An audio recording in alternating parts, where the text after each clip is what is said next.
Bienvenidos a esta exposición sobre lenguaje de señas. Yo soy José Gerardo Moreno, y el tema de hoy es la evolución del lenguaje de señas en América Latina. Comenzamos hablando de la Argentina, y es que en ese país, y por iniciativa del Instituto Nacional de Sordos y bajo la ley 1662, se fundaron dos escuelas para sordos. La primera, la Bartolomé Ariolo, y posterior a ella la Osvaldo Magnasco, esto entre los años 1880 y 1910.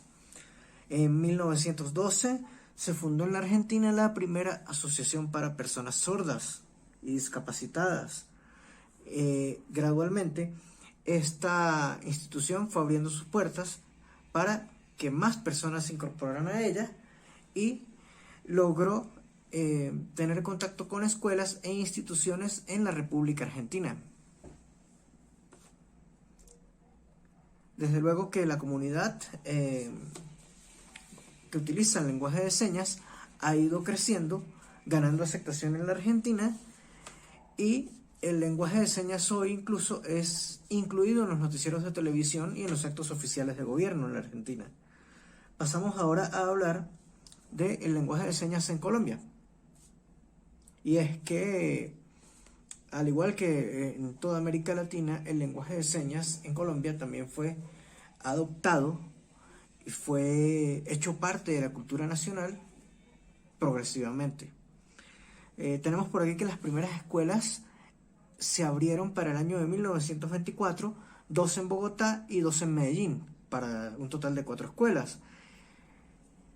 El origen del lenguaje de señas, por lo menos de forma oficial, data en Colombia del año 1984, cuando se creó la Federación Nacional de Sordos de Colombia, por sus siglas en español, FENASCOL, y esta institución permitió visibilizar e incluir en los planes de estudios el problema de las personas con discapacidad auditiva. El primer curso del lenguaje manual en Colombia fue publicado para el año de 1993. Eso fue bastante importante. Ya era un paso hacia la difusión del tema del lenguaje de señas, y esto pues fue muy aplaudido en su momento, ¿no? Otro dato importante, tenemos que fue reconocido oficialmente el lenguaje de señas por ley, la ley 324 de 1996, como, y cito, la lengua de señas propia de la comunidad sorda del país. En 2006, el INSOR, que es el Instituto Nacional para Sordos, y el Instituto Caro y Cuervo, con la colaboración de FENASCOL, publicó el primer diccionario básico de la lengua de señas en Colombia. Desde luego que desde ese momento hasta ahora, el lenguaje de señas ha tenido una gran evolución en Colombia, y hoy en día también está incluido en la programación de televisión y en los actos oficiales de gobierno, como sucede en Argentina y como ha ido sucediendo en distintos países de América Latina. Pasamos ahora a hablar de Brasil. Y tenemos que en Brasil el Instituto de Sordos, por sus siglas en portugués, el INES, Instituto Nacional de Sordos, fue la primera escuela para sordos en Brasil, fundada en 1857 por don Pedro II, y tuvo como denominación el Colegio Nacional de Sordos. Además, fue la única institución para sordos en Brasil y en todo el continente americano para la época, y era muy buscada por personas extranjeras en Brasil. Ya para principios del siglo XX, para el año 1900, la sociedad brasileña, grupos de la sociedad brasileña, querían oficializar el tema del lenguaje de señas, el lenguaje de señas en portugués, y esto fue un afán a lo largo de todo el siglo XX, hasta que en 1993 fue tomado en cuenta y fue incluido ya en la ley. Por supuesto que fue incluido como proyecto de ley porque para el año 2002 la lengua brasileña de señas fue reconocida como un medio de expresión a través de la ley 10.436 del 24 de abril del 2002, perdón. En 2003 también tenemos por aquí que fue aprobada aportaría número 3284, que dispuso, fíjense qué importante, el uso y la accesibilidad del lenguaje para los sordos dentro de las universidades brasileñas. Y para el año siguiente, en el 2004, fue ratificado, bajo el decreto 5.296, el cual estableció nuevas prerrogativas legales para garantizarle la accesibilidad a las personas sordas. Por supuesto que, para terminar con Brasil, este es uno de los países de América Latina que mayor tradición tienen con el uso del lenguaje de señas.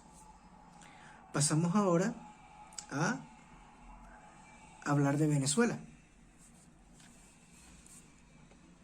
Y es que Venezuela también tiene una historia nutrida con el tema del lenguaje de señas. Tenemos que el Instituto Venezolano de Ciegos y Sordomudos fue fundado en 1939 y permitió la formación de una pequeña comunidad de usuarios del incipiente lenguaje de señas para la época.